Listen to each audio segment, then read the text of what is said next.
Gotta be honest, I've got some regrets.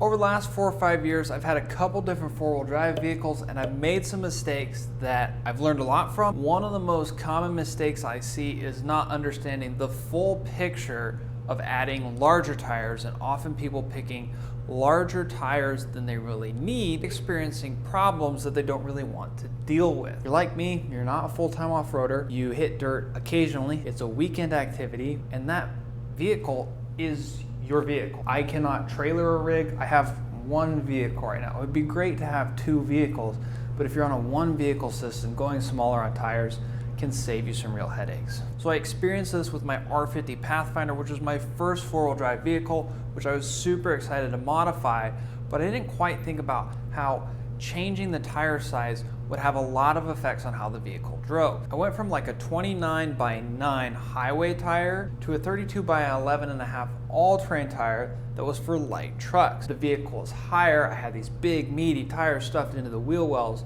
and that was great. And driving around town, really it was just slightly slower acceleration, slightly worse braking, and then a little bit worse miles per gallon. Really not that bad. But I started taking it on road trips and it was a bear. I like to use cruise control, but every time I had to go up to a hill, I would have to turn the cruise control off because even a slight grade at 70 miles an hour would cause the vehicle to downshift, and all of a sudden everybody's getting thrown back in their seats and we're hanging on because the car has to go up to 3,500 RPMs just to maintain 70 miles an hour up a grade. I had other times where the vehicle wouldn't even get into overdrive. If I was going super high speed limits like Nebraska, Wyoming, 80 miles an hour, I would fill up the car, I'd hop on the freeway, and all of a sudden the car just didn't want to get into overdrive. Only after I re-geared did I get that functionality back. And even after the re-gear, you're not keeping your speed upgrades. You're probably gonna have to downshift a little bit here and there. Listen, a larger tire is gonna ride better. It's gonna perform better off-road in many scenarios. You do want that larger tire, but I see a lot of people spring for the larger tires and not realize that they might be taking their first step into a rabbit hole where it's like, man, these tires are really large, the vehicle's not shifting correctly, now I'm gonna re-gear it. Man, while I re-gear it, I should really put lockers in the differentials.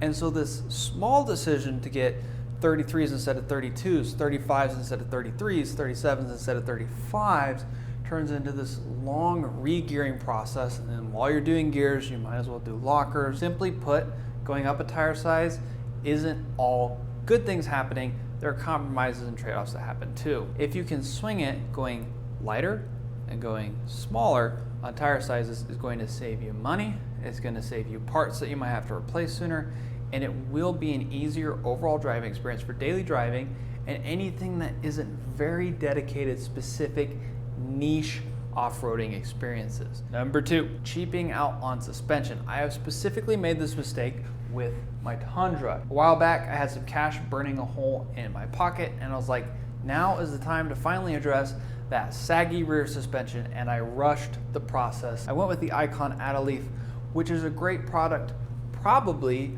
for Tacomas, which is what it's also designed for. And had I done more research, spent a little more time looking at it, I would have seen the other Tundra owners weren't quite that happy with the Icon Add-A-Leaf. It was a great price, but it hasn't hardly changed anything about the vehicle. Why would I spend an evening installing an Icon Add-A-Leaf in my truck just to gain like maybe a ½ inch of lift, maybe a little ride quality, and really no performance benefits? I should have gone with some kind of fuller leaf pack, a different Add-A-Leaf. It just didn't make sense. I pride myself on finding good deals when it comes to suspension lifts.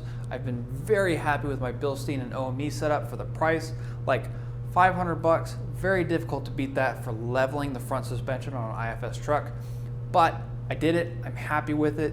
I am not jumping my truck, and for just overland camping, little off-roading, like it does really good. And I thought, man, I bet I could do the same thing for the same amount of money on the rear, and I was wrong. And I have this sinking feeling that if I add a rear bumper, if I add more weight to the rear, that thing's just gonna squat, and that sucks. My advice when it comes to suspension is definitely more the buy once, cry once. You're gonna look at your vehicle, look at what its intended use is, and then buy accordingly on the first go. Which means if you're off-roading at all, the solution is probably not a spacer lift. Because you buy a spacer lift and you're unhappy with it, you are out the cost of the spacer and the cost of the install. None of that work sticks if you instead replace with a coilover in the future. There's no point in doing work that's gonna get torn out. So do it once, do it the right way. If you're gonna get a bumper, buy suspension ahead of time that will handle that bumper, that will handle the tires you want, that will handle all the different use cases you're planning. If you think ahead, you can definitely save a little bit money. Just spend a couple of days, a couple of weeks, evaluate every month. Do I enjoy the truck the way it is? Is there something that if I added it, I would enjoy it? And if I added that thing, what would the unforeseen, unintended consequences be? And if you can evaluate your build every so often, every few weeks, once a year, just think about, is this still fulfilling? Is this still what I want this vehicle to do? And how am I going to address that in the future? I feel like you can save a lot of money here. I didn't do that. I didn't think like, what if I want a cool soft road bumper? Will the iconality help? I just didn't know the answer and I just bought it on an impulse. And that was a mistake. Number 3, I, for the longest time, discounted the value that a winch presented to a person. I thought that winches were just recovery gear for when you got stuck. And that is not exactly the case. There's more to winches than that. Winches continue to improve. They get cheaper and they get better at the same time. I got a great deal on my $600 Warren winch that came with a $100 rebate, synthetic line, 10,000 pounds pulling.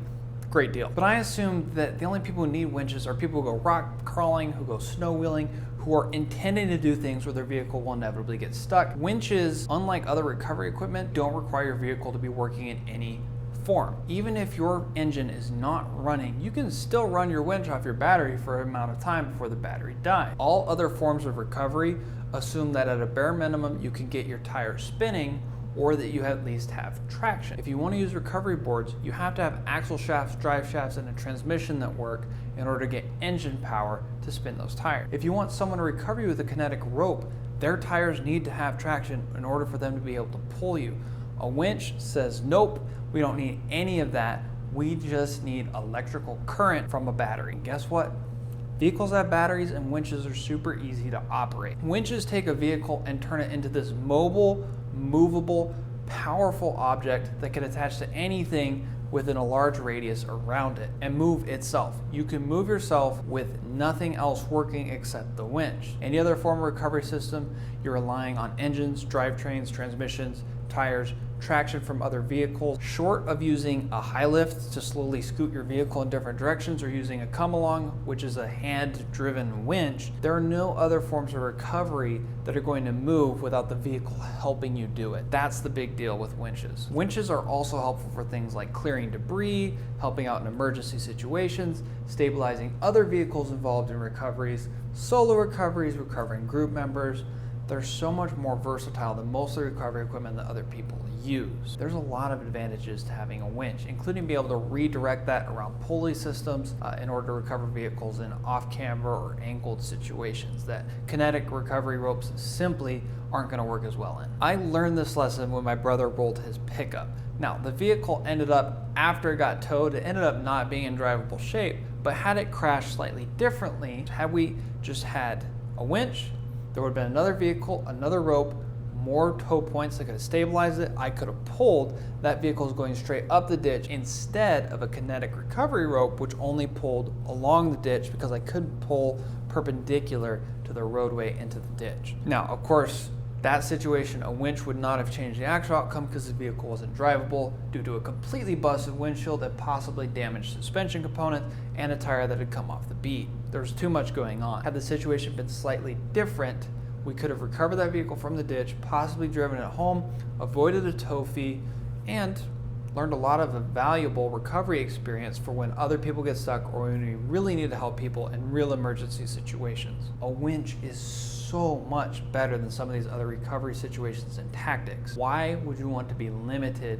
to recovery boards and rope when you could turn your vehicle into a self-recovering, mobile, powerful unit, all by adding a winch to it and some simple accessories? So those are my 3 regrets. Please let me know, what are your vehicle regrets when it comes to modifications, when it comes to things you wish you had or things you wish you hadn't done. Otherwise, I will see you in the next video, and thank you so much for watching.